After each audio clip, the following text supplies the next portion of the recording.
کیا کسی وارث کو محروم کرنا جائز ہے؟ ایک شخص کے 4 بیٹے ہیں، وہ ایک بیٹے کو میراث نہیں دینا چاہتا، تو کیا اسے اس کی اجازت ہے؟ سلیمان صاحب ابو ظبی سے۔ دیکھیں، یہ جو بھی جب دنیا سے جاتا ہے مرتا ہے تو اس کے تمام بچوں کو وراثت ملتی ہے جس کا جتنا جتنا حق ہے۔ اس میں یہ نہیں دیکھا جاتا کہ ابا چاہتے تھے یا نہیں چاہتے تھے، تو وراثت بہرحال ملے گی۔ حتیٰ کہ ابا نے اگر وصیت کر دی کہ میرے مرنے کے بعد فلاں بیٹے کو وراثت میں حصہ نہیں دینا، اس وصیت کا شرعاً کوئی اعتبار نہیں ہے، بلکہ ابا اس کی وجہ سے گنہگار بھی ہوگا، کوئی اعتبار نہیں ہے اس کا۔ تو اب ہونا یہ چاہیے۔ باقی رہا یہ کہ زندگی میں ہی اگر باپ ساری وراثت تقسیم کر دے، اپنی ساری جو مملوکہ چیزیں ہیں، تو اس میں یہ ہے کہ بلا وجہ کسی بیٹے کو وراثت نہ دینا یہ بھی ظلم ہے۔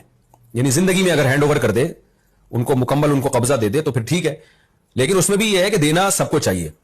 اگر کوئی بہت ہی نالائق ہے بچہ، باپ کو بہت ستایا ہے، تو پھر باپ اسے محروم کر سکتا ہے، لیکن محروم کرنے کا طریقہ پھر یہ ہوگا، یہ نہیں ہوگا کہ میرے مرنے کے بعد اس کو وراثت نہ ملے، نہ نہ نہ نہ، بلکہ اس کا طریقہ پھر یہ ہوگا ساری جائیداد دوسرے بچوں میں تقسیم کر کے ہینڈ اوور کر دے، چھوڑے ہی کچھ نہیں، تاکہ مرے تو کچھ اس کی وراثت میں بچے ہی نہیں۔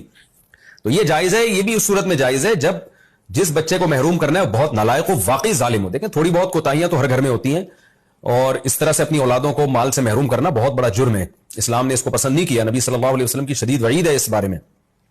لیکن بعض دفعہ بیٹا بہت تنگ کرتا ہے اپنے باپ کو، اپنی ماں کو، زندگی عذاب بنا دیتا ہے اور جو ہے بہت زیادہ اذیت میں ڈال دیتا ہے، تو پھر ایسی صورت میں باپ محروم کر سکتا ہے، لیکن محروم کرنے کا طریقہ میں نے بتایا، زندگی میں ہی ساری جائیداد دوسرے بچوں میں تقسیم کر دے۔ وصیت نہیں کر سکتا کہ جی میں مر گیا تو میرے مرنے کے بعد فلاں بچے کو وراثت نہ ملے، اس وصیت کا شرعاً کوئی اعتبار نہیں ہے۔